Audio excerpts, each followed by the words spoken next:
Hai, Assalamualaikum sahabat sehat. Apa kabarnya nih? Semoga teman-teman selalu sehat ya dimanapun kalian berada. Amin ya rabbal alamin. Yang sedang sakit kita doakan sama-sama semoga segera sehat kembali. Amin ya rabbal alamin. Nah, sedang mengalami vagina yang terasa gatal dan sakit. Siapa nih yang saat ini sedang mengalaminya? Kalian perlu nih nonton video ini sampai habis, karena bisa saja itu ya teman-teman tanda kalau kamu sedang mengalami yang namanya vaginitis atau radang vagina.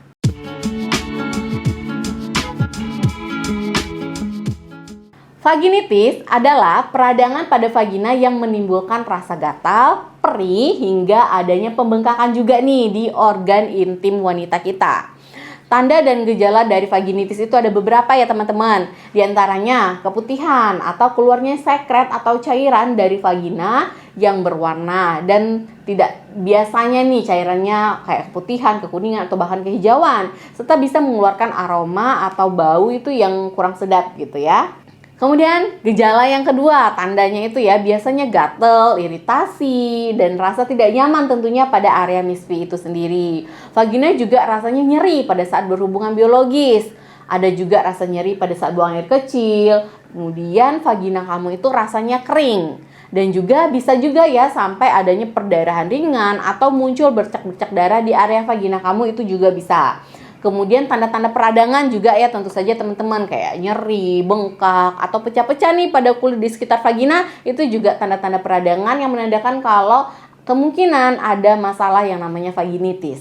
Kemudian untuk keluhan keputihannya itu bisa kita bedakan nih teman-teman. Karena kan penyebab dari vaginitis itu macam-macam ya. Yang pertama kalau penyebabnya bakterial vaginosis. Nah, cairannya itu biasanya keluar berwarna putih keabu-abuan dan berbau yang nggak sedap banget atau baunya busuk gitu ya. Saat mengalami vaginitis yang seperti ini, vagina kamu mungkin baunya akan amis tuh, lebih umum ya, lebih sering terjadi agak amis gitu. Dan biasanya lebih jelas lagi setelah kamu melakukan hubungan biologis dengan pasangan kamu. Kemudian kalau infeksinya karena jamur, biasanya keputihannya itu kental yang menyerupai keju cottage atau susu basi itu kalau jamur. Kalau penyebabnya trichomoniasis, biasanya keputihannya itu cairannya berwarna kuning kehijauan dan kadang-kadang ada busanya. Berarti kemungkinan itu trichomoniasis. Untuk penyebab pastinya tetap ya teman-teman dikultur jamur, dicek dulu sekret dari keputihannya. Penyebab vaginitis, yang pertama itu karena infeksi jamur. Yang paling umum ya tetap teman-teman masih diduduki si Candida albicans ini nih. Karena dia memang umum hidup pada vagina wanita dan bisa menjadi banyak tak terkendali kalau sedang meradang atau terinfeksi. Sehingga dia bisa saja nih menimbulkan gejala yang sangat mengganggu. Nah, infeksi jamur pada vagina ini bisa terjadi ya karena faktor kehamilan, karena penyakit diabetes yang tidak terkontrol, penggunaan obat-obatan seperti antibiotik, kortikosteroid, dan berbagai macam ya teman-teman, masih banyak yang lainnya. Sehingga hal-hal ini bisa mengganggu keseimbangan dari pH di vagina. Itulah yang menyebabkan infeksi jamur itu mudah terjadi. Nah, penyebab yang kedua yaitu adalah bakterial vaginosis. Kondisi ini terjadi kalau memang keseimbangan antara bakteri baik dan bakteri jahat di vagina kamu terganggu, di mana si bakteri jahatnya ini lebih banyak berkembang dibandingkan si bakteri baiknya. Bakterial vaginosis ini bukan suatu infeksi menular seksual ya teman-teman. Nah, penyebab yang ketiga tadi apa? Trichomoniasis. Ya, trichomoniasis ini disebabkan oleh parasit mikroskopis atau selnya itu kita sebut dengan Trichomonas vaginalis. Nah, si parasit Trichomonas vaginalis ini dia menular melalui hubungan seksual dengan seseorang yang memang terinfeksi. Kemudian yang keempat, vaginitis yang terjadi tetapi tidak menular. Biasanya ini terjadi akibat reaksi alergi atau iritasi nih karena kamu menggunakan produk-produk wanitaan yang bahannya itu nggak cocok di kulit kamu, apalagi di area misfi kamu. Misalnya sabun yang kamu gunakan itu berpewangi atau mungkin semprot-semprotan vagina untuk wangi-wangi vagina itu sebenarnya nggak disarankan sekali ya teman-teman. Kemudian douching itu juga nggak boleh. Kemudian deterjen beraroma nih, itu juga sebaiknya tidak disarankan ya untuk digunakan. Selain itu ya teman-teman, benda asing di misfi kamu seperti kalau kamu menggunakan tampon, terus tamponnya itu ada yang ketinggalan nih, lupa nih, itu juga bisa beresiko menyebabkan iritasi pada vagina kamu.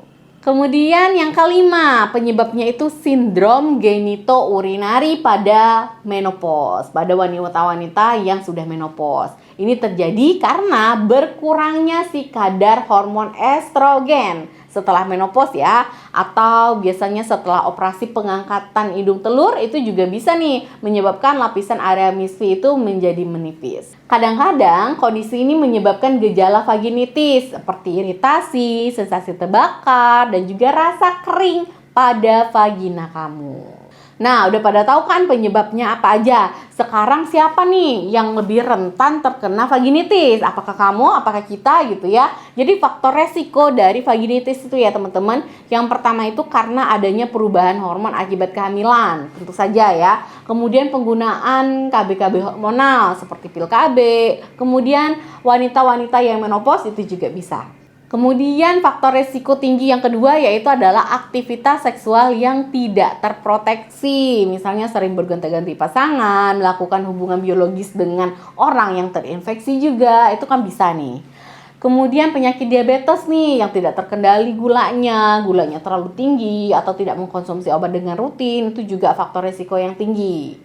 Membersihkan vagina dengan sabun atau penggunaan produk-produk wanita seperti semprotan vagina, deodoran vagina, itu sangat tidak disarankan teman-teman karena itu bisa saja mengganggu pH di vagina kamu, mengganggu keseimbangan bakteri baik dan bakteri jahat gitu ya.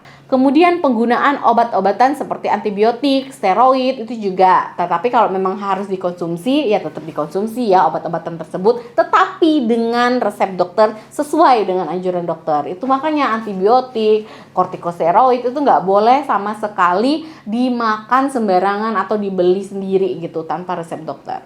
Kemudian faktor resikonya wanita-wanita yang sering melakukan dosing, pembersihan vagina yang tidak terkendali ya kita sebut ya. Dosing itu sebaiknya tidak dilakukan kecuali memang disarankan oleh dokter, dilakukan di rumah sakit, dilakukan oleh tenaga medis. Untuk melakukan dosing berarti baru boleh dilakukan. Kemudian kamu nih yang mengenakan pakaian yang lembab atau yang terlalu ketat itu juga bisa, sebaiknya kita pakai yang longgar-longgar aja nih teman-teman. Dan juga bagi teman-teman yang menggunakan IUD untuk kontrasepsi itu juga biasa faktor resikonya lebih tinggi nih untuk mengalami si vaginitis ini ya. Dan juga teman-teman yang memiliki penyakit yang mengganggu sistem imun seperti HIV/AIDS atau yang menjalani transplantasi organ atau CA gitu ya, keganasan itu juga bisa. Kemudian penyakit tiroid atau penyakit-penyakit endokrin lainnya itu juga merupakan faktor resiko terjadinya vaginitis. Pengobatan dari vaginitis ini gimana gitu ya? Jadi teman-teman, kunci untuk pengobatan vaginitis ini adalah mencari penyebab yang tepat. Jadi kamu cari tahu dulu nih, kan penyebabnya tadi banyak. Apa sih penyebab vaginitis yang sedang kamu alami? Kalau memang penyebabnya karena bakteri, misalnya bakterial vaginosis tadi, berarti diperlukan apa? Antibiotik. Obat antibiotiknya apa? Bisa oral, bisa topikal. Contohnya macam-macam ya teman-teman. Cuman obat-obatan ini tidak boleh diberi sembarangan, harus sesuai dengan resep dokter. Contohnya metronidazol, clindamycin, itu biasanya juga mungkin akan diberikan oleh dokter kamu untuk mengatasi radang vagina yang terjadi akibat bakteri vaginosis tadi atau karena trichomoniasis itu juga bisa. Nah, kalau penyebabnya jamur, berarti kamu perlunya anti jamur. Obat-obatan anti jamur yang krim, suppositoria yang dimasukkan ke misfi itu juga bisa. Misalnya ya, miconazole, clotrimazole, thioconazole, atau obat-obat anti jamur yang diminum kayak fluconazole gitu ya. Itu biasanya diberikan untuk teman-teman yang mengalami vaginitis yang penyebabnya itu karena infeksi jamur. Nah, kalau penyebabnya itu memang karena hormonal, misalnya ke menopause, kekurangan hormon, biasanya diberikan hormonnya seperti hormon estrogen. Biasanya diberikan krim, tablet, atau kayak cincin vagina gitu ya, dimasukkan ke dalam misfi itu juga bisa. Itu untuk mengatasi sindrom-sindrom genitourinary pada menopause. Dan yang paling penting ya teman-teman, kalian harus menghindari iritan penyebab iritasi pada vagina itu. Jadi kalau memang kayaknya penyebabnya sabun, deterjen, pembalut, atau semprotan vagina, deodoran vagina, ya sebaiknya itu dihindari, jangan dipakai lagi. Nah, komplikasi dari vaginitis ini apa aja?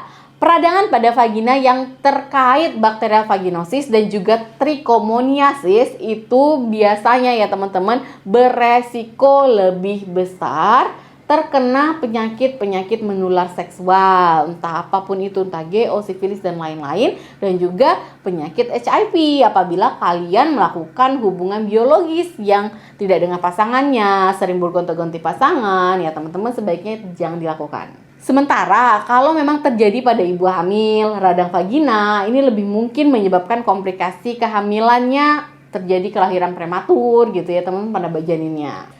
Gimana untuk mencegah si vaginitis ini, Dok? Saya nggak pengen banget terkena si vaginitis.